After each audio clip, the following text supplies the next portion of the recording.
ഞാൻ ഈ സംഘടനയുടെ പ്രസിഡൻ്റായിട്ട് 7 വർഷമായി. ആദ്യമായിട്ടാണ് ഇത്തരത്തിലൊരു മോശമായൊരു ചർച്ചയുണ്ടാകുന്നത്. ഞാൻ ഇതിൻ്റെ പ്രസിഡൻ്റായിട്ട് ഏറ്റെടുക്കുന്ന സമയത്ത് യഥാർത്ഥത്തിൽ കേരളത്തിലെ ബാറൊന്നുമില്ല, ബാറെല്ലാം നിരോധിച്ചിരിക്കുകയായിരുന്നു എൻ്റെ മുൻ ഗവൺമെൻറ്. അപ്പോൾ അതിനുശേഷം LDF ഗവൺമെൻറ് വന്നു. LDF ഗവൺമെൻറ് കേരളത്തിൽ ബാർ ഓപ്പൺ ചെയ്തു തന്നു. ഞങ്ങളെ സംബന്ധിച്ച് ഏറ്റവും വലിയ ഈ വ്യവസായത്തിനെ സംബന്ധിച്ച് ഏറ്റവും വലിയ കാര്യം ചെയ്ത അന്നാണ്. അന്ന് ഇത്തരത്തിലുള്ള ഒരു അലിഗേഷൻ ഉണ്ടായിട്ടില്ല. ഒരാളും ഒരു പൈസയും കൊടുത്തതായിട്ട് നിങ്ങൾ എവിടെയെങ്കിലും കേട്ടിട്ടുണ്ടോ? അങ്ങനത്തെ അലിഗേഷൻ ഉണ്ടായിട്ടില്ല. അത് കഴിഞ്ഞ് ഹൈവേയുടെ വിഷയം ഉണ്ടായിട്ടുണ്ട്. അതുപോലെ തന്നെ വ്യവസായവുമായി ബന്ധപ്പെട്ട് നിരവധി പ്രതിസന്ധികൾ ഉണ്ടായിട്ടുണ്ട്. 7 വർഷത്തിനിടയിൽ നമ്മുടെ കോവിഡ് വന്നു. അന്നും ഞങ്ങളുടെ വ്യവസായം കുഴപ്പമില്ലാതെ പോകാനുള്ളൊരു അവസരം ഗവൺമെൻറ് ഉണ്ടാക്കി. ആ കാലയളവിൽ 2 തിരഞ്ഞെടുപ്പ് വന്നു. പാർലമെൻറ്റ് തിരഞ്ഞെടുപ്പ് വന്നു, അസംബ്ലി തിരഞ്ഞെടുപ്പ് വന്നു. അപ്പോൾ അത്തരത്തിൽ ഒരു ചർച്ചയും ഒരിടത്തും വന്നില്ല. കാര്യം എന്തെങ്കിലും ചെയ്യണമായിരുന്നെങ്കിൽ അന്ന് ബാറ് തുറന്നു തന്നപ്പോഴാണ് ചെയ്യേണ്ടിയിരുന്നത്. അപ്പോൾ അതിനുശേഷം ഒരു ചർച്ചയും ഒരു ഭാഗത്തും ഉണ്ടായിട്ടില്ല. ഞങ്ങൾ അങ്ങനെ ഞങ്ങളോട് ഒരിക്കലും ഈ ഗവൺമെൻറ് ഒരു ആവശ്യത്തിനും അത്തരത്തിലൊരു ആവശ്യത്തിനും ഞങ്ങളെ സമീപിച്ചിട്ടില്ല. ഇതിപ്പോൾ സർക്കാർ ഞാൻ പറഞ്ഞു നിർത്തിയിട്ട് ഞാൻ പറയാം. ഇപ്പം 800 ഹോട്ടലുകളായി, 820ഓളം ഹോട്ടലുകളായി ഈ 7 വർഷത്തിനകം. ഒരു ഹോട്ടലെങ്കിലും ലൈസൻസ് നേടാനായിട്ട് 1 രൂപ ആരെങ്കിലും വാങ്ങിയതായിട്ട് എൻ്റെ ശ്രദ്ധയിൽ ഇതുവരെ പെട്ടിട്ടില്ല. നിങ്ങളുടെ ശ്രദ്ധയിലും പെട്ട് കാണൂലെന്നാണ് ഞാൻ വിശ്വസിക്കുന്നത്. പക്ഷേ ഈ വിവാദത്തിൻ്റെ പിന്നിൽ ഉള്ള കാരണമാണ് ഇനി പറയാൻ പോകുന്നത്. ഞങ്ങളുടെ സംഘടന ഇപ്പം 650ഓളം മെമ്പർമാരെ പ്രതിനിധീകരിക്കുന്ന സംഘടനയാണ് ഞങ്ങളുടെ സംഘടന. ഈ മേഖലയിലെ ഏറ്റവും വലിയ സംഘടന ഞങ്ങളത് തന്നെയാണ്. അപ്പോൾ ഞങ്ങളൊരു തലസ്ഥാനത്തൊരു ബിൽഡിംഗ് വാങ്ങാനായിട്ട് ഞങ്ങൾ തീരുമാനിച്ചു. അപ്പോൾ അതിനകത്ത് അത് വാങ്ങണ്ടെന്നുള്ള തിരുവനന്തപുരം നഗരത്തിൽ എറണാകുളത്തൊരു ഓഫീസ് ഉള്ളത് കൊണ്ട് തിരുവനന്തപുരത്തൊരു ഓഫീസ് വേണ്ട എന്നുള്ളൊരു അഭിപ്രായമുള്ള കുറച്ച് ആളുകളെങ്കിലും അതിനകത്തുണ്ടായിരുന്നു. പലപ്പോഴും അവരെതിരായിട്ട് ഈ നമ്മുടെ കമ്മിറ്റി പലപ്പോഴും ശബ്ദം ഉയർത്തിയിട്ടുമുണ്ട്. അപ്പം 2 തവണ തീരുമാനിച്ചിട്ട് നടപ്പിലാക്കാൻ കഴിഞ്ഞില്ല. 3ാമത് ഞങ്ങളുടെ ശക്തിയായിട്ട് അത് നടപ്പിലാക്കാൻ തീരുമാനിച്ചു. അപ്പം ഞങ്ങൾ അതുമായി ബന്ധപ്പെട്ട് ഈ 30-ാം തീയതിയാണ് അതിൻ്റെ കരാർ കാലാവധി തീരുന്നത്. ഒരു അമേരിക്കൻ കക്ഷിയാണ് ഈ 30-ാം തീയതിയാണ് തീരുന്നത്. ഞങ്ങൾക്ക് യഥാർത്ഥത്തിൽ 650 മെമ്പർമാരുണ്ടെങ്കിലും 450 മെമ്പർമാർ ഏകദേശം 4 കോടി രൂപയോടെ ഞാൻ കളക്ട് ചെയ്യാൻ കഴിഞ്ഞത്. നിങ്ങൾക്കറിയാം, 1 ലക്ഷം രൂപ വെച്ചാണ് ഒരു മെമ്പറിൽ നിന്ന് കളക്ട് ചെയ്യുന്നത്.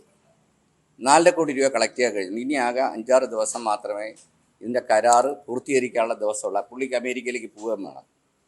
അല്ല, കൃത്യമായ എവിഡൻസ് ഉള്ളതാണ്, ഇതൊന്നും വെറുതെ പറയുന്നതല്ല. ഈ രൂപ മുഴുവൻ ഞങ്ങൾ ഒരു കാശും ആരെയും നിന്നും വാങ്ങിയിട്ടില്ല. ഇതെല്ലാം ഞങ്ങൾ അക്കൗണ്ട് വഴി ട്രാൻസ്ഫർ ചെയ്ത് വന്നിട്ടുള്ള കാശാണ്. കരാറിൻ്റെ ഇതെല്ലാം ഞങ്ങളുടെ കയ്യിലുണ്ട്. കരാർ കാലാവധി ഇനി 5-6 ദിവസമേ ഉള്ളൂ. അപ്പോൾ അടിയന്തരമായി ഇന്നലെ ഞങ്ങൾ എറണാകുളത്തൊരു മീറ്റിംഗ് വിളിച്ചു കൂട്ടി. അപ്പോൾ വിളിച്ചു കൂട്ടിയിട്ട് ഞങ്ങൾ പറഞ്ഞു, ഇത് ചെയ്യണമെങ്കിൽ ഇനി 1.5 കോടി രൂപയോടെ, കാര്യം 5,60,00,000 രൂപയോളം അതിൻ്റെ ഉടമസ്ഥന് കൊടുക്കണം. അതിൻ്റെ എഴുതാനും മറ്റ് ചിലവുകൾക്കുമായിട്ട് ഏകദേശം 60 ലക്ഷം രൂപയോളം വേണം. അപ്പം ഇതിൻ്റെ ബാക്കി തുക കണ്ടെത്തേണ്ടതായിട്ടുണ്ട്. അതുകൊണ്ട് നമുക്ക് പെട്ടെന്ന് ഇത് കണ്ടെത്താൻ കഴിയില്ല.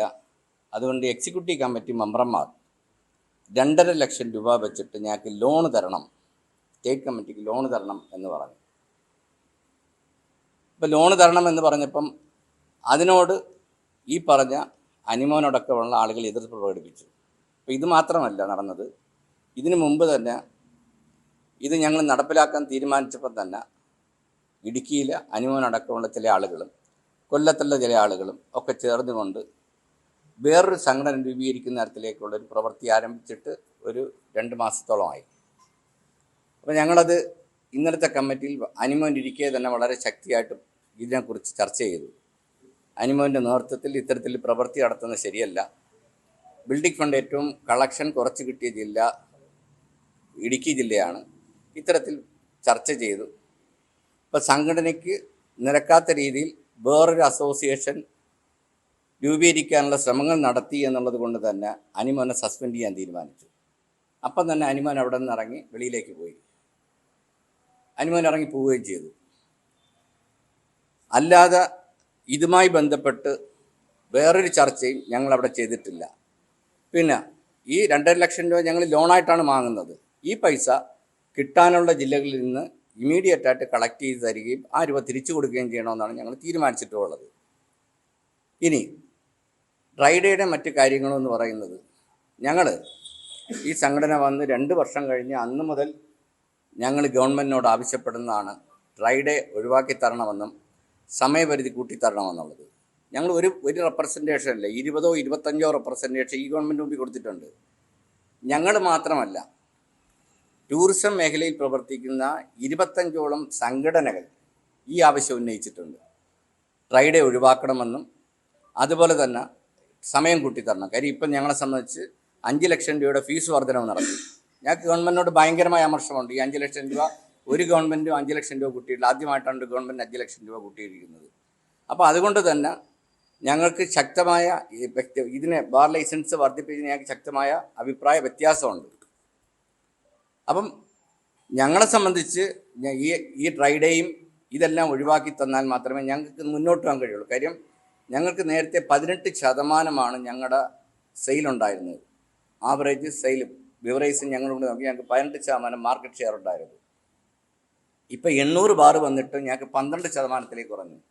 അപ്പോൾ ബാർ ഹോട്ടലുകളുടെ കച്ചവടം 40% കൊണ്ട് താഴേക്ക് പോയി. ആർക്ക് വേണോ പരിശോധിക്കാം, 40% കൊണ്ട് താഴേക്ക് പോയി. അതിനോടൊപ്പം 5 ലക്ഷം കൂട്ടിയാൽ ഞങ്ങൾക്ക്, അതുകൊണ്ട് തന്നെ ഗവൺമെൻറ് അറിയാം ഇത്രയും സെയിൽ കുറഞ്ഞിട്ടും ഇത് കൂട്ടിയ ശരിയായ നടപടിയെല്ലാം ഞങ്ങൾ ഗവൺമെൻറ്റിനോട് ധരിപ്പിച്ചിട്ടുണ്ട്. അതുകൊണ്ട് തന്നെ ഞങ്ങൾ പറഞ്ഞു ലൈസൻസ് ഇത് ഞങ്ങൾക്ക് സമയം കൂട്ടിത്തരണമെന്നും ഡ്രൈഡേ മാറ്റി. ഞങ്ങളുടെ മാത്രമല്ല, നിങ്ങൾ ഗവൺമെൻറ്റുമായി നോക്കിയാൽ അറിയാം 10ഓ 20ഓ 25ഓ ഈ മേഖലയിൽ പ്രവർത്തിക്കുന്ന എല്ലാ സംഘടനകളും ആവശ്യപ്പെട്ടിട്ടുള്ള പ്രധാനപ്പെട്ട ആവശ്യമാണ് ഇത് ഡ്രൈഡേ മാറ്റണമെന്നും. അത് കാര്യം ഞങ്ങളുടെ വ്യവസായത്തിന് കൃത്യമായി ടൂറിസം വ്യവസായത്തിനെ ബാധിക്കുന്ന ഒരു വിഷയമാണ് ഡ്രൈഡേ എന്ന് പറയുന്നത്. അപ്പോൾ അത് മാറ്റിത്തരണമെന്ന് ഞങ്ങളുടെ ആവശ്യമാണ്. അത് ഇന്ന് തുടങ്ങിയതിൽ 5 വർഷമായിട്ട് ആവശ്യപ്പെടുന്നതാണ്. അങ്ങനെയാണെങ്കിൽ 5 വർഷം മുമ്പേ ഇതൊക്കെ ചെയ്യാമായിരുന്നു. 5 വർഷമായിട്ട് ഞങ്ങൾ ആവശ്യപ്പെട്ടുകൊണ്ടിരിക്കുന്ന ഒരാവശ്യമാണ്. ഞങ്ങൾ ഒരു പൈസ പിരിച്ചാലും ഞങ്ങൾ അക്കൗണ്ട് വഴിയുള്ള കാര്യങ്ങൾ മാത്രമേ ഉള്ളൂ. അത് എല്ലാവർക്കും അറിയാവുന്നതാണ്. ഞങ്ങൾ ഓക്കി വന്നപ്പോഴും മറ്റെന്തെല്ലാം നാട്ടിൽ എന്തെല്ലാം വിപത്തുകൾ ഉണ്ടായപ്പോഴും അപ്പോഴെല്ലാം ഞങ്ങൾ 3-4 കോടി രൂപ ഞങ്ങൾ കൊടുത്തിട്ടുണ്ട്. അതെല്ലാം അക്കൗണ്ടിലൂടെയുള്ള പ്രവൃത്തി മാത്രമേ ഞങ്ങൾ ചെയ്യുള്ളൂ. അല്ലാത്ത യാതൊരുവിധ പ്രവൃത്തി ഞങ്ങൾ ചെയ്യാറില്ല. ഇതാണ് ഞാൻ ഇതുമായി ബന്ധപ്പെട്ട് പറയാനുള്ളത്.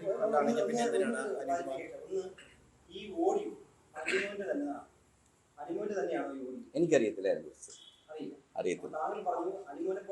സസ്പെൻഡ് ചെയ്തു, പുറത്താക്കിയതില്ല, സസ്പെൻഡ് ചെയ്തു എന്നാണ് ഞങ്ങൾ അങ്ങനെ അനിമോൻ ചെയ്തിട്ടുണ്ടെങ്കിൽ അങ്ങനെ ചെയ്തു എന്നാണ് ഞങ്ങൾ വിശ്വസിക്കുന്നത്. കാര്യം ഞാൻ പറഞ്ഞില്ല, അനിമോൻ വേറൊരു സംഘടന ഉണ്ടാക്കാനായിട്ട് കൊല്ലത്തും തൃശ്ശൂരുമുള്ള ചില ആളുകളുമായിട്ട് ആലോചന നടത്തി ഞങ്ങൾക്കറിയാം. അപ്പോൾ അത് ഇന്നലെ ഏറ്റവും പ്രധാനപ്പെട്ട ചർച്ചകളിലൊന്ന് അത് തന്നെയായിരുന്നു. ഈ ശബ്ദ സംപ്രേഷണത്തിൽ പറയുന്നത് ഈ കോഴ കൊടുക്കുന്നത് തന്നെയാണ്. അപ്പം പിന്നെ ബിൽഡിംഗ് ഫീസിന് പകരം അങ്ങനെ എന്തുകൊണ്ടായിരിക്കും അങ്ങനെ പറഞ്ഞത്? അതെനിക്കറിയില്ല. ഞങ്ങളൊരു പുറത്താക്കിയ സസ്പെൻഡ് ചെയ്തിരിക്കുന്ന ആൾക്ക് എന്തും പറയാമല്ലോ. അങ്ങനെ അയാൾ പറഞ്ഞിട്ടുണ്ടെങ്കിൽ, എനിക്കറിയത്തില്ല പറഞ്ഞിട്ടുണ്ടോ ഇല്ലെന്ന് അറിയത്തില്ല, പറഞ്ഞിട്ടുണ്ടെങ്കിൽ എന്തും പറയാമല്ലോ അയാൾക്ക്. സസ്പെൻഡ് ചെയ്തിരിക്കുന്ന ആൾക്ക് PMGയിലാണ് ഞങ്ങൾ ബിൽഡിംഗ് വാങ്ങുന്നത്. സ്ഥലം വാങ്ങിയിട്ടുണ്ട്. ഞങ്ങൾ പകുതി കൂടുതൽ കാശ് അഡ്വാൻസ് കൊടുത്തിട്ടുണ്ട്. ഏതാ? ഞങ്ങൾ 3 കോടിയോളം ഞങ്ങൾ കാശ് കൊടുത്തു കഴിഞ്ഞു.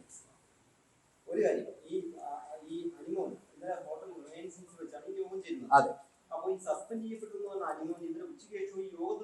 ഇല്ലില്ല, സസ്പെൻഡ് ചെയ്ത് കഴിഞ്ഞപ്പോൾ തന്നെ അയാൾ അവിടെ നിന്ന് ഇറങ്ങിപ്പോയി. അപ്പോൾ തന്നെ അയാൾ ഇറങ്ങിപ്പോയി. അല്ല, ഉച്ചയ്ക്ക് ശേഷം. ഞങ്ങൾ മീറ്റിംഗ് തുടങ്ങിയത് ഉച്ചയ്ക്ക് ശേഷമാണ്. അപ്പോൾ തന്നെ അയാൾ ഇറങ്ങി പോവുകയും ചെയ്തു. അല്ല, ഞാൻ പറഞ്ഞല്ലോ 2 കാര്യങ്ങളാണ്. ഞങ്ങളെ ബിൽഡിംഗ് വേണ്ട എന്നുള്ള അഭിപ്രായം പറഞ്ഞുകൊണ്ട് പല ജില്ലകളിലും ആളുകളുമായിട്ട് വിളിച്ച് ഒരു സംസാരം നടത്തി. അതുകൊണ്ടാണ് ഈ 650 മെമ്പർമാരുണ്ടായിട്ട് ഞങ്ങൾക്ക് 4.5 കോടി രൂപ കളക്ട് ചെയ്യാൻ കഴിഞ്ഞോളൂ. അത് ഇവരുടെ ഒരു വിഭാഗീയ പ്രവർത്തനമാണത് അത്തരത്തിലേക്ക് ഒരു ദോഷം ഉണ്ടാക്കിയത്. അപ്പോൾ അത് അനിമോൻ്റെ നേതൃത്വത്തിൽ നടക്കുകയാണെന്ന് ഞാൻ കൃത്യമായിട്ട് അറിയാം. അപ്പോൾ ഞങ്ങളുടെ പല മെമ്പർമാരും അനിമോൻ ഇത്തരത്തിലുള്ള പ്രവൃത്തി ചെയ്യുന്നു എന്ന് പറഞ്ഞതിൻ്റെ അടിസ്ഥാനത്തിൽ ഞങ്ങൾ കൃത്യമായി അനിമോനുമായിട്ട് ഈ വിഷയം അവിടെ എക്സിക്യൂട്ടീവിൽ ചർച്ച ചെയ്തു. അതിൻ്റെ അടിസ്ഥാനത്തിലാണ് അനിമോനെ സസ്പെൻഡ് ചെയ്യാൻ തീരുമാനിക്കുന്നത്. ഒരു കാര്യം വ്യക്തമാണ്, പ്രസിഡന്റിനെ വളരെ ന്യായീകരിച്ചുകൊണ്ടാണ് അദ്ദേഹം പറയുന്നത്. അദ്ദേഹത്തിന്റെ ഓഡിയോയിൽ ഒരു കാര്യം വ്യക്തമാണ്, ആ ജില്ലയിലുള്ള ബാറുടമകൾ തമ്മിലുള്ള തർക്കം.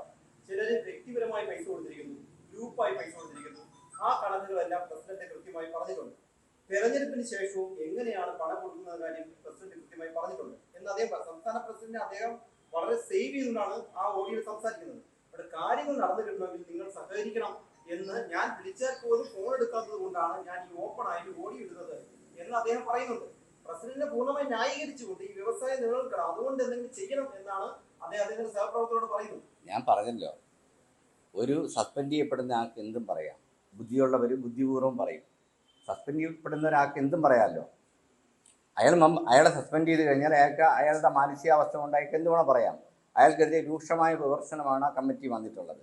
പിന്നെ ഞങ്ങളെ സംബന്ധിച്ച് ഞങ്ങൾ 7 വർഷമായി, ഞാൻ പറഞ്ഞു, ഞങ്ങളുടെ ഏറ്റവും പ്രതിസന്ധി ഘട്ടമെന്ന് പറഞ്ഞാൽ ഞങ്ങളുടെ ബാറ് തുറന്നു തരിക എന്നുള്ളതാണ്. അന്ന് കൊടുക്കാത്ത സാഹചര്യം എന്തിനാ? പിന്നെ തെരഞ്ഞെടുപ്പ് കഴിഞ്ഞിട്ട് ഇനി ആർക്കാ ഫണ്ട് കൊടുക്കുന്നത്? തെരഞ്ഞെടുപ്പ് കഴിഞ്ഞ് ഇനി ആർക്കാ ഫണ്ട് കൊടുക്കുന്നത്?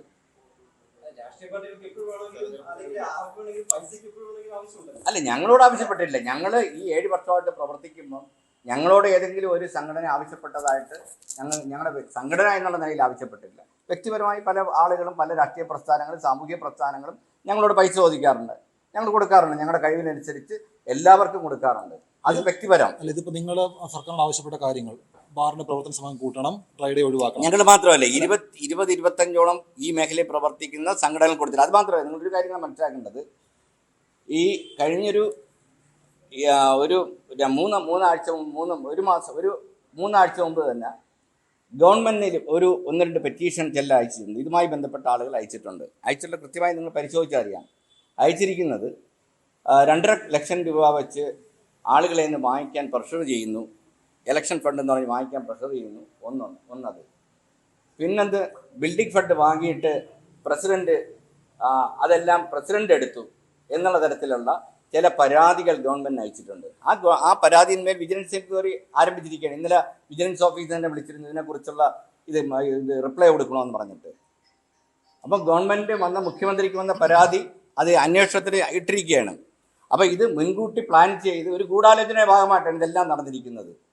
അപ്പം ഞങ്ങൾ ഇങ്ങനെ വാങ്ങുന്നതായിട്ടുള്ള പരാതി, ബിൽഡിംഗ് ഫണ്ട് വാങ്ങിയിട്ട് ഇതെല്ലാം ഞങ്ങൾ ബിൽഡിംഗ് ഫണ്ട് 4.5 കോടി രൂപ വന്നിട്ടുണ്ടെങ്കിൽ 4.5 കോടി രൂപ അക്കൗണ്ടഡ് ആയിട്ടാണ് വന്നിട്ടുള്ളത്.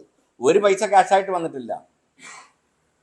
അപ്പം അത് 2-3 ആഴ്ച മുമ്പേ ഈ പരാതി കൊടുക്കുകയും അത് അന്വേഷണം നടക്കുകയും ചെയ്യണം.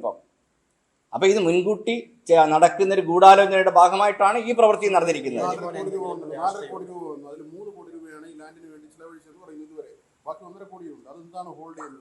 അല്ലേ, അത് ഒരാളുടെ ഫൈനൽ അഗ്രിമെന്റിലല്ലേ എല്ലാ പൈസയും കൊടുക്കത്തുള്ളൂ. ഫൈനൽ അഗ്രിമെന്റ് അടക്കാൻ പോകുന്ന 4 ദിവസം നടക്കും. 5,60,00,000 രൂപ അതിന്റെ വില. 6,10,00,000 രൂപയുടെ ഞങ്ങൾക്ക് ചെലവാകും.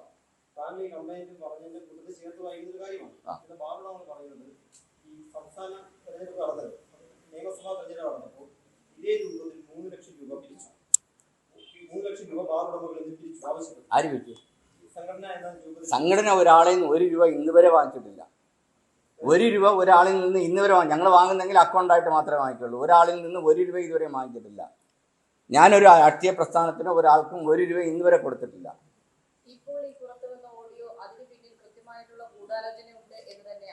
ഉറപ്പിച്ച് പറയില്ല. കാര്യം അതുകൊണ്ടാണ് പറഞ്ഞത്, കഴിഞ്ഞ 10-25 ദിവസം മുമ്പ് ഇത്തരത്തിൽ പരാതി വരുന്നു. ഇങ്ങനെ പൈസ വിരിക്കുന്നതായിട്ടൊരു പരാതി, പിന്നെ ബിൽഡിംഗ് ഫണ്ട് വിരിച്ചു അത് പ്രസിഡന്റ് എടുത്തുകൊണ്ട് പോകുന്നതായിട്ടൊരു പരാതി. അതിനെ തുടർന്ന് ഗവൺമെന്റിന്റെ മുമ്പിൽ വന്നപ്പോൾ ഗവൺമെന്റ് അത് വിജിലൻസ് എൻക്വയറി കിട്ടിയിരിക്കണം. ഗവൺമെന്റ് തലത്തിൽ സ്വാഭാവികമായിട്ട് എൻക്വയറി വരും. അത് ഞങ്ങൾ മറുപടി വരാൻ ഞങ്ങളുടെ രേഖകളുണ്ട്, ഞങ്ങളത് മറുപടി വരാൻ തയ്യാറാണ്. ഞങ്ങളൊരാൾക്ക് വേണ്ടിയും ഒരു പൈസയും പിരിച്ച് ഇന്ന് വരെയും കൊടുത്തിട്ട് ഞങ്ങൾക്ക് അതിൻ്റെ ആവശ്യമില്ല. അത് അനുമോദനം മാത്രമേ അറിയൂ. കാര്യം അവർക്ക് രാഷ്ട്രീയ ലക്ഷ്യത്തിലുപരി വേറൊരു സംഘടന രൂപീകരിക്കണം എന്നുള്ള ഉദ്ദേശത്തോടു കൂടി ഒരു സമാന്തര വർക്ക് ഇതിനകത്ത് നടക്കുന്നുണ്ടായിരുന്നു. അതുകൊണ്ടാണ് അയാളെ സസ്പെൻഡ് ചെയ്യേണ്ടി വന്നത്. 1-2 ആളുകളുണ്ട്, പല ലൈസൻസുകളും അതിനോടൊപ്പം. ഇത് പറഞ്ഞില്ലേ, ഇപ്പൊ ഒരു ബാർ ഹോട്ടൽ ഉടമയെ സംബന്ധിച്ച് 1 ലക്ഷം രൂപ വലിയ കാര്യമൊന്നുമില്ല. ഒരു സംഭാവന അവരുടെ സ്വന്തം സ്ഥാപനത്തിന് വേണ്ടി കൊടുക്കുന്നത്. അത് കൊടുക്കാതിരിക്കാൻ വേണ്ടിയുള്ള ന്യായങ്ങളും അഭിപ്രായങ്ങളും, പിന്നെ ഇതിനകത്ത് നന്നായി പ്രവർത്തിക്കുന്ന ഒരു സംഘടന എപ്പോഴും നന്നായി പ്രവർത്തിച്ചു വരുമ്പം സ്വാഭാവികമായിട്ടും അതിനകത്തൊരു പാരലായിട്ടൊരെണ്ണം ഉണ്ടാക്കിയാൽ എന്തെന്ന് ആഗ്രഹിക്കുന്ന ആളുകൾ ഇതിനകത്തുണ്ടാവും. കാര്യം ഞങ്ങളിപ്പം വളരെ ഭംഗിയായിട്ട് ഞങ്ങളൊരു 10-500 കുട്ടികളെ ഞങ്ങൾ പഠിപ്പിക്കുന്നുണ്ട്, ഫ്രീ ഓഫ് കോസ്റ്റ് പഠിപ്പിക്കുന്നുണ്ട്. ഞങ്ങൾ ഒത്തിരി ചാരിറ്റി പ്രവർത്തനങ്ങൾ ചെയ്യുന്നുണ്ട്. അപ്പം വളരെ ഏറ്റവും നന്നായിട്ട് ഒരു മാതൃകയായിട്ട് കേരളത്തിൽ പ്രവർത്തിക്കുന്ന ഒരു അസോസിയേഷനാണ് ഇപ്പോഴും നമ്മുടേത്, ഏറ്റവും ട്രാൻസ്പെറൻ്റ് ആയിട്ട്. അപ്പോൾ അതുകൊണ്ട് തന്നെ ഈ ഇത്തരത്തിലുള്ള ആളുകളും സ്വാഭാവികമായിട്ട് എല്ലാ സംഘടനയിൽ കടന്നുകൂടുന്നത് പോലെ ഇതിനകത്തും വന്നിട്ടുണ്ട്. അത് മാത്രമാണ്. അല്ലെങ്കിൽ ഇപ്പോൾ ഒരു 3 ആഴ്ച മുമ്പ് ഇത്തരത്തിലൊരു കത്തയച്ച് വിജിലൻസ് എൻക്വയറി എന്ന് പറയേണ്ട കാര്യമില്ല. ഈ ഫണ്ട് പിരിവ് എല്ലാ ജില്ലകളിലും ജില്ലാ പ്രസിഡന്റുമാർ ആണോ അതിനെ ചുമതലപ്പെടുത്തിയിട്ടുള്ളത്, അല്ലെങ്കിൽ സംസ്ഥാന പ്രസിഡന്റ് ആണോ ഈ കളക്ഷനുമായി ബന്ധപ്പെട്ട് ഉടമകളെ ബന്ധപ്പെടുന്നത്? ബിൽഡിംഗ് ഫണ്ടിനെ സംബന്ധിച്ച് എല്ലാ ജില്ലാ കമ്മിറ്റിയുമാണ് ബന്ധപ്പെട്ട് പൈസ പിരിച്ചു തരുന്നത്. ബിൽഡിംഗ് ഫണ്ട് പിരിച്ചു തരുന്നത് ജില്ലാ കമ്മിറ്റികളാണ്. പക്ഷേ ഈ ഓഡിയോയിൽ കൃത്യമായി പറയുന്നത് ഇളവിന് നമ്മൾ പ്രത്യുപകാരം ചെയ്യാം എന്ന് പറയുന്നു. ഞാൻ പറഞ്ഞല്ലോ, ഒരാൾ സസ്പെൻഡ് ചെയ്ത് ഒരാളെ ഒരു കമ്മിറ്റിയിൽ നിന്ന് ഒരു ഫോറത്തിൽ നിന്ന് ഇറക്കി വിടുന്ന ഒരാൾ എന്ത് പറയുന്നു ഞങ്ങളെ ബാധിക്കുന്ന വിഷയമല്ല. ഞങ്ങളുടെ ഒരു മെമ്പറായിരിക്കുന്ന ഒരാൾ പറയുന്നതിൽ അർത്ഥമുണ്ട്. ഒരാളെ സസ്പെൻഡ് ചെയ്ത് പുറത്തു പോകുന്ന ആൾ എന്തെങ്കിലും പറയും, ഞങ്ങൾ അതിന് എന്താ മറുപടി പറയേണ്ടത്? ഞാൻ പറഞ്ഞല്ലോ, ഇതൊരു ഗൂഢാലോചനയാണെന്ന് പറയാൻ കാര്യം 3 ആഴ്ച മുമ്പ് ഓൾറെഡി പരാതി വന്നിരിക്കുകയല്ലേ. ഇപ്പൊ ബിൽഡിംഗ് ഫണ്ട് 4,53,00,000 രൂപ അക്കൗണ്ട് വഴി വന്നത് പ്രസിഡന്റ് അടുത്തെന്ന് പറഞ്ഞ് പരാതി അയച്ച ആളുകളാണ്. ഈ പറയുന്ന ഈ കാര്യങ്ങൾ പുറത്തു വന്നതിന് പിന്നാലെ മാധ്യമങ്ങൾ ഈ കാര്യം വിളിച്ച് അന്വേഷിക്കുകയും ചെയ്ത പിന്നാലെ ആ അനുമോൻ തന്നെ ഡിലീറ്റ് ചെയ്തതാണ്. അത് അനുമോനോട് ഞാൻ ചോദിക്കണം, ഞാൻ പറഞ്ഞിട്ടല്ല. മറ്റൊരു കാര്യം, വർഷങ്ങൾക്ക് മുമ്പ് ഒരു ബാർക്കോഴ ആരോപണം ഉയർന്നത് താങ്കൾ അതിന് സാക്ഷിയാണ്, മൊഴി കൊടുത്തിട്ടുള്ള ആളാണ്. അതിനുശേഷമാണ് മറ്റൊരു സംഘടന താങ്കളുടെ നേതൃത്വത്തിൽ തുറക്കുന്നത്. നേരത്തെ ഉണ്ടായിരുന്ന സംഘടനയുടെ പേര് മാറ്റി മറ്റൊരു സംഘടന രജിസ്റ്റർ. അപ്പോ അല്ലല്ല, അത് തെറ്റ്. ആ സംഘടന തന്നെയാണ് രണ്ടാമത് തിരഞ്ഞെടുത്ത് എന്നെ ഇതിൻ്റെ പ്രസിഡന്റായിട്ട്, അതേ സംഘടന 33 വർഷമായി പ്രവർത്തിക്കുന്ന സംഘടനയുടെ പ്രസിഡന്റായിട്ടാണ് വരുന്നത്. അതിൻ്റെ പേര് മാത്രമാണ് ഞങ്ങൾ മാറ്റുന്നത്. അത് മാറ്റിയിട്ട് federation of Kerala hotel association പുതിയ കാലഘട്ടത്തിനനുസരിച്ച് പേര് മാറ്റം നടത്തി, അത്രയേ ഉള്ളൂ. വലിയൊരു വ്യവസായമാണ് കേരളത്തിൽ. അതെ, ഈ വ്യവസായം നിലനിൽക്കുന്നതിനും അതിനനുസൃതമായി എന്തെങ്കിലും മാറ്റം വരണമെങ്കിൽ ഈ കൈക്കൂലി കൊടുത്താലേ നടക്കുള്ളൂ സാഹചര്യം കേരളത്തിലുണ്ട്. എൻ്റെ അരുണെ ഞാൻ ചോദിക്കുന്നതാണ്, ഞങ്ങളുടെ ഹോട്ടൽ തുറന്നു തരുമ്പം, ഹോട്ടലാണ് ഞങ്ങളുടെ വ്യവസായം തുറന്നു തരുമ്പോൾ ഞങ്ങൾ കാശ് കൊടുക്കാത്തവരാണ്. പിന്നെ എപ്പോഴാണ് കാശ് കൊടുക്കുന്നത്? അത് കഴിഞ്ഞ് 5 വർഷം, ഇത് 7ാമത്തെ വർഷമാണ്. ആദ്യ വർഷം ഈ തുറന്നു തരുമ്പോഴേക്ക് കൊടുക്കണ്ടേ, 10, 100, 200 കോടി കൊടുക്കണ്ടേ? അന്ന് കൊടുക്കാത്ത ഞങ്ങളെന്തിനാണ് ഇപ്പം കൊടുക്കുന്നത്? അപ്പം അതാണ് തുറക്കേണ്ട ഞങ്ങളുടെ എല്ലാ ആവശ്യം. അന്ന് ഞങ്ങൾ ആരെങ്കിലും ചോദിച്ചാൽ ഞങ്ങളുടെ ബിൽഡിംഗ് വിറ്റ് പകുതി കാശ് വേണമെങ്കിൽ കൊടുക്കാൻ തയ്യാറാണ്. ഞങ്ങളെല്ലാവരും തയ്യാറാണ്. 250, 500 കോടി രൂപ കൊടുക്കാൻ തയ്യാറായിരുന്നു. പക്ഷെ ഒരു പൈസ പോലും വാങ്ങാതെയാണ് ഒരു ഗവൺമെന്റ് ഞങ്ങളുടെ വ്യവസായം തുറന്നു തന്നത്. ഇതിപ്പോൾ നിങ്ങൾ സമാന്തര പ്രവർത്തനം നടക്കുന്നുണ്ടെന്ന് പറയുമ്പോഴും പക്ഷേ പൊതുവായിട്ടുള്ള, അതായത് ബാർ അസോസിയേഷന് മുഴുവൻ ബാറിന്റെ എല്ലാ ഉടമകളുടെയും ആവശ്യം പറഞ്ഞുകൊണ്ടാണ് ആ ഓഡിയോയിൽ പറയുന്നത്. കാരണം നമുക്ക് ഇളവുകൾ വേണം, ഡ്രൈഡേ മാറ്റണം, സമയം കൂട്ടണം. ഇതിനകത്ത് നമ്മളെ സഹായിക്കുന്നത് നമ്മൾ തിരിച്ചും സഹായിക്കണം, അത് സാമ്പത്തികമായിട്ടാണ്. അപ്പോൾ പൈസ കൊടുക്കണം എല്ലാവരോടും പൊതുവിൽ പറയുകയാണ് ബാർ ഉടമകളോട്. അപ്പോൾ അതെങ്ങനെ ഒറ്റ വാക്കിൽ നിഷേധിച്ചാണ് പുറത്താക്കുന്നത്? ഇടുക്കിയിലുള്ള ഒരാൾ പൊതുവിൽ പറയേണ്ട കാര്യമല്ലേ? ഇടുക്കിയിലുള്ള ആൾ ഇടുക്കി പറഞ്ഞാൽ പോലും ഇവിടെ എന്തിനാ പൊതുവിൽ പറയണം? പൊതുവിൽ പറയാൻ ഞാൻ പറയുമല്ലോ, സംസ്ഥാന ഭാരവാഹികൾ പറഞ്ഞു. ഇടുക്കിയിലെ ആൾ എന്തിനാ പൊതുവിൽ പറയണത്? പൊതുവിൽ പറയുമ്പോൾ തന്നെ അതിനകത്തൊരു ദുരുദ്ദേശമില്ലേ? പൈസ തന്നുണ്ട്. അത് അയാളുടെ ഹോട്ടൽ തന്നെയാണ് അയാൾ പറയണത്. അത് അയാളുടെ ഹോട്ടൽ തന്നെയാണ്. അയാൾ പാർട്ണറായിട്ടുള്ള ഹോട്ടലിന്റെ കാര്യമാണ് അയാൾ പറയണത്. അയാള് സസ്പെൻഡ് ചെയ്ത ഒരാൾ എന്ത് പറഞ്ഞു എന്ന് എനിക്കൊക്കെ അറിയാം. അയാൾ ആർക്ക് പണം തന്നു? ഞങ്ങൾക്കൊരു പൈസ തന്നിട്ടില്ല. കെട്ടിടം പണിയാനുള്ള പൈസ അയാൾ തന്നു, അത് ശരിയാണ്. അല്ല, അയാള് തന്നു. പക്ഷെ അയാൾ തന്നുകൊണ്ട് തന്നെ അയാൾ പാരൽ പ്രവർത്തനം നടത്തിക്കൊണ്ടിരിക്കുകയാണ്. പൈസ തരുന്ന ഒരാള് സമാന്തര പ്രവർത്തനം നടത്തുമെന്ന് പറയുന്നതിനകത്ത് അടിസ്ഥാനമില്ലാത്ത കാര്യമല്ല. അത് ഒരു സംഘടന രൂപീകരിക്കാൻ ശ്രമം നടത്തിക്കൊണ്ടിരിക്കുകയാണ്. നാളെ സംഘടന ആയാൽ മാത്രമേ അയാളുടെ സംഘടന എന്ന് പറയാക്കുള്ളൂ. അതില്ലാത്തടത്തോളം ഇതിൽ നിന്നല്ലേ ഒക്കുള്ളൂ. ഇതൊരു ആവശ്യം ഭാരവാഹികൾ ഞങ്ങളല്ലേ ബന്ധപ്പെടുന്നത്. അതൊരു സംഘടന ഡെവലപ്പ് ചെയ്ത്, നിങ്ങൾക്കറിയാലോ, നേരത്തെ ഇതിനകത്ത് വേറൊരു സംഘടന ഉണ്ടായിട്ടുണ്ട്. അന്ന് മരിമോനൊക്കെ ഒരു പക്ഷത്തുണ്ടായിരുന്നു. ഇതിപ്പോൾ സംഘടന രൂപീകരിക്കുന്നു, അതിന്റെ ഭാഗമായി മാത്രം ഈ ഓഡിയോ വന്നാണെന്ന് എങ്ങനെ വിശ്വസിക്കാൻ പറ്റുക? അത് നിങ്ങൾ പറഞ്ഞല്ലോ, നിങ്ങൾക്ക് പഴയ ബാർക്കോഴയുമായിട്ട് ബന്ധപ്പെടുത്തി ഇതിനെ പറയണം. ഇപ്പം ഞാൻ പറഞ്ഞില്ല, അങ്ങനെ ഞങ്ങൾ കൊടുക്കേണ്ടിയിരുന്നെങ്കിൽ ബാർ ഓപ്പൺ ചെയ്തപ്പോഴാണ് കൊടുക്കേണ്ടിയിരുന്നത്. അപ്പോഴും കൊടുക്കാത്ത ആളുകൾ ഇപ്പോൾ 2 മണിക്കൂർ സമയം കൂട്ടി തന്നെ എന്തിനാ പൈസ കൊടുക്കുന്നത്? അതാ പറഞ്ഞ ഇപ്പൊ 5 ലക്ഷം രൂപ ലൈസൻസ് ഫീസ് വർദ്ധിപ്പിക്കുന്നതിന് മുമ്പ് കൊണ്ട് എന്തെങ്കിലും കൊടുത്തിട്ട് നിങ്ങൾ വർദ്ധിപ്പിക്കരുതെന്ന് പറഞ്ഞ് കൊടുത്താൽ ഗുണമുണ്ട്. അതും ചെയ്യാത്തില്ല. 5 ലക്ഷം രൂപ നമ്മുടെ പുറത്തടിച്ചു തന്നിരിക്കുകയാണ് ഈ കച്ചവടം കുറഞ്ഞിരിക്കുന്ന സമയത്ത്. അപ്പൊ അതിന് കൊടുത്ത് ഉറക്കാവത്തില്ല ഞങ്ങൾക്ക്. ബാറുകളുടെ എണ്ണം 30 മുറികളുള്ള ഹോട്ടലുകൾക്ക് മാത്രമേ ഇനി ബാർ കൊടുക്കൂ, അങ്ങനെയൊക്കെ ചില തീരുമാനങ്ങൾ. അത് നിങ്ങൾക്ക് പൊതുവിൽ നിങ്ങൾക്ക് ഗുണകരമാവില്ലേ? അതിനൊരു സഹായമായിട്ട് കുറച്ച് തുക അങ്ങോട്ട് കൊടുത്താലും നഷ്ടമുണ്ടോ? ഇതിൽ ഒരു ഗവൺമെന്റ് രാവിലെ എഴുന്നേറ്റ് എല്ലാം വ്യവസായത്തിന് ദോഷമുള്ള കാര്യം അല്ലല്ലോ തീരുമാനിക്കണത്, ഗുണകരമായ കാര്യം തീരുമാനിക്കുമല്ലോ. ഇപ്പോൾ ദോഷമുള്ള കാര്യം തീരുമാനിച്ചു, 5 ലക്ഷം രൂപ കൂട്ടാൻ, ഗുണകരമായ ചില കാര്യങ്ങൾ തീരുമാനിക്കും. അപ്പോൾ എല്ലാം ദോഷം തീരുമാനിച്ച് വ്യവസായം നടത്താക്കുമോ? അപ്പോൾ ഗവൺമെൻറ് ഭാഗം നോക്കി സാമ്പത്തിക കാര്യങ്ങളിൽ അങ്ങനെ തീരുമാനിക്കും. പല കാര്യങ്ങളും അവർ തീരുമാനിക്കും, ദോഷമുള്ള കാര്യവും തീരുമാനിക്കും. അപ്പോൾ ഞങ്ങൾ വീണ്ടും റെപ്രസെൻറ്റേഷൻ കൊടുക്കും. ഞങ്ങളെപ്പോലെ എല്ലാവരും ഡെയിലി കയറി ഇറങ്ങി റെപ്രസെൻറ്റേഷൻ കൊടുക്കും. ചിലത് കേൾക്കും, ഒരു 80% ഒഴിവാക്കി 20% കേൾക്കും. അത് ഞങ്ങൾ മാത്രമല്ല, കേരളത്തിലെ എല്ലാ മേഖലയിൽ പ്രവർത്തിക്കുന്ന മേഖലയിലും അസോസിയേഷനുണ്ട്. അവരിത് തന്നെയാണ് ചെയ്തുകൊണ്ടിരിക്കുന്നത്, ഞങ്ങളും ഇത് തന്നെ ചെയ്യുന്നത്. ലൈസൻസ് ഫീ വർദ്ധിപ്പിച്ചിട്ടുണ്ട്. പക്ഷേ ആ ലൈസൻസ് ഫീ കോമ്പൻസേറ്റ് ഇപ്പോൾ ലൈസൻസ് ഫീ കൂട്ടാതിരിക്കും. സമയം ഒന്ന് താങ്കൾ പറയുന്നത് 11 10 11 ആയാലും 11 12 ആയാലും അല്ലെങ്കിൽ ഫ്രൈഡേ മാറ്റിയാലും ഈ ലൈസൻസ് ഫീ കൊടുക്കുന്ന സാധനം കോമ്പൻസേറ്റ് ചെയ്യാവുന്നതാണല്ലോ. അതിനുവേണ്ടി അതല്ലേ പറഞ്ഞു, ഞങ്ങൾ ഇന്നല്ല കൊടുത്തത്. ഞങ്ങൾ 5 വർഷമായി ഈ ആവശ്യം ഉന്നയിച്ചുകൊണ്ടിരിക്കുകയാണ്. 5 വർഷമായി. ഇപ്പം ഞങ്ങൾക്ക് 5 ലക്ഷം രൂപ വ്യവസായം 40% കച്ചവടം താഴെ പോവുകയും 5 ലക്ഷം രൂപ ലൈസൻസ് ഫീ കൂടുകയും ചെയ്തപ്പോൾ ഞങ്ങൾ ശക്തിയായി, ഞങ്ങൾ മാത്രമല്ല ഈ മേഖലയിലെ 25ഓളം അസോസിയേഷൻ കത്ത് കൊടുത്തു. നിങ്ങൾ ടൂറിസം ഡയറക്ടറേറ്റിലും സെക്രട്ടറിയുടെ ഓഫീസിലും മന്ത്രി ഓഫീസിലും പോയാൽ ആ കത്തുകൾ കിട്ടും. ഞങ്ങൾ മാത്രമല്ല 25 സംഘടനകൾ കൊടുത്തിട്ടുണ്ട് പരാതി. ഞങ്ങൾ അതിനെക്കുറിച്ച് ആലോചിക്കും, ഇനി ആലോചിക്കുമോ? ഇല്ല, നിയമ നടപടിയിലേക്ക് പോകണമല്ലോ. കാരണം അല്ല, അത് ഞങ്ങളിപ്പോൾ ഇന്ന് രാവിലെ നിങ്ങൾ വിളിച്ചുണർത്തി ചോദിക്കുന്ന ഒരു ചോദ്യമാണ്. ഇനി അതെല്ലാം കൂട്ടായി ആലോചിക്കേണ്ട കാര്യമാണ്. അത് കൂട്ടായി ആലോചിക്കേണ്ട കാര്യം എന്തായാലും അന്വേഷണം നടക്കുകയല്ലേ. നിയമ നടപടി ആലോചിക്കും. ഓൾറെഡി വിജിലൻസ് എൻക്വയറി ഇതുമായി ബന്ധപ്പെട്ട് നടക്കുന്നുണ്ട്. അല്ല, ഇപ്പം ഇക്കാര്യത്തിനകത്ത് നിയമ നടപടി ആലോചിക്കും. ലൈസൻസ് അനുവദിച്ചപ്പോൾ ഈ മദ്യശാലകൾ വന്നപ്പോൾ അതിൽ പ്രശ്നം പ്രധാനമായും ചൂണ്ടിക്കാണിച്ചത് ഒന്ന് എല്ലാ പാർക്കുകളുടെ ചുറ്റും താങ്കൾ ഉൾപ്പെടെ കഴക്കൂട്ടത്ത് ഞാൻ ഒന്നും എവിടെ ഉന്നയിച്ചില്ലല്ലോ. അല്ലെ ഞാൻ എവിടെ ഉന്നയിച്ചു? അല്ലെ ഇന്ത്യൻ ലാറ്റിൻ ഉന്നയിച്ചിട്ടുണ്ട്. ഇന്ത്യൻ ലാറ്റ് എവിടെ ഉന്നയിച്ചു? ഞാൻ അവരടുത്ത് ഉന്നയിച്ചിട്ടില്ല. പക്ഷെ അതിനൊരു കോഡ് ഡെവലപ്പർ എന്ന നിലയിൽ അവർക്ക് പാർട്ടികൾക്കല്ല, സ്വാഭാവികമായ നടത്തിപ്പ് അവകാശം നടത്തി പ്രാവീണ്യമുള്ളവർക്കൊരു വരികയാണ്. അങ്ങനെ സർക്കാർ അങ്ങനെ ഒരു ഓഫർ അത് എനിക്ക് തരാത്തല്ലോ ഇൻഫോസിസുകാർ പറഞ്ഞിരിക്കുന്നത്. ഈ രാജ്യത്തെ ഒരു ടെക്നോ പാർക്കുകാർ എനിക്ക് തരാമെന്ന് പറഞ്ഞിട്ടില്ല.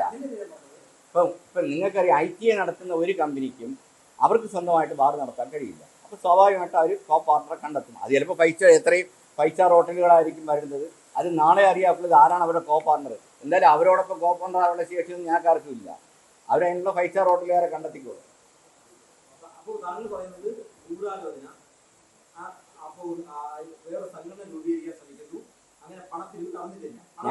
ഞങ്ങൾ ഒരു പണപ്പിരിവും ഈ 7 വർഷത്തിനിടെ ചെയ്തിട്ടില്ല.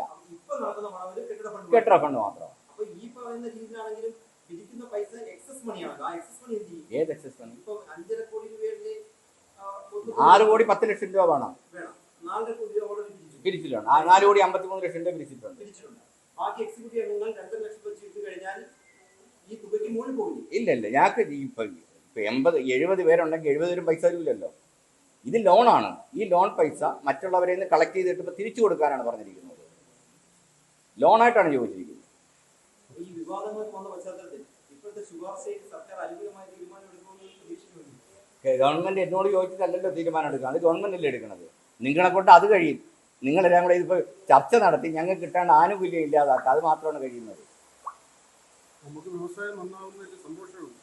ആരെ? വ്യവസായം നന്നാവുന്നതിൽ സന്തോഷമുണ്ട്. അതായിക്കോട്ടെ നല്ലത്. അപ്പം നല്ല വാർത്ത കൊടുക്കുക. Okay, thank you.